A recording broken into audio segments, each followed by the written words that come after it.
Novembre 1944, Metz libérée bien sûr, tout comme de nombreuses autres communes du département. 80 ans plus tard, certaines d'entre elles ont même décidé de s'unir pour fêter cette page d'histoire. Long format signé Marie-Luve, Pascaltine et Davy Klein. Cette exposition semble être le début de notre histoire. Il n'en est rien.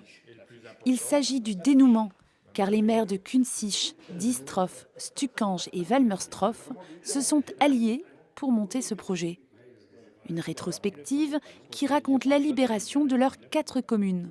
Falvé, est-ce que tu as une gomme? Si oui, tu peux effacer Stukange de la carte parce qu'elle va disparaître. Cette anecdote entre hauts gradés américains permet de raconter la grande histoire. Ils ont essayé de bombarder Stukange parce que le retranchement le plus important des Allemands était à Stukange. Donc ils voulaient rayer complètement Stukange de la carte afin d'éradiquer les Allemands. Ici, on est donc à Diestroff, là où tout a failli basculer le 15 novembre 1944. Les Allemands vont arriver depuis Stukange et vont combattre les Américains dans Diestroff pendant quasiment 2 heures. Ce Mosellan féru d'histoire a chapeauté le projet.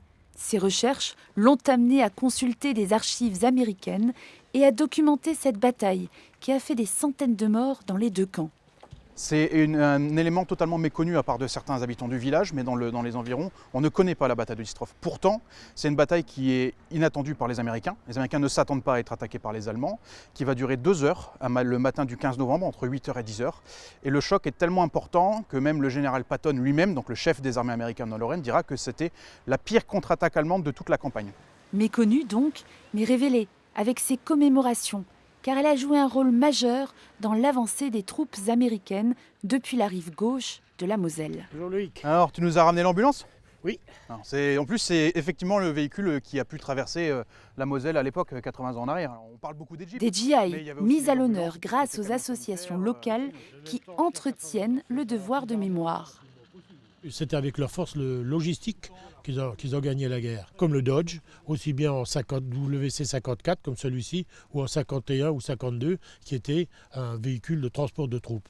Les Américains l'appelaient notre mule, la mule, parce qu'elle transportait tout, du matériel, des hommes, des médicaments, des munitions, tout. Véhiculer, transmettre des connaissances, c'est finalement leur objectif à tous, car les événements du 9 au 17 novembre 1944 ont conduit à la libération de ces 4 villages.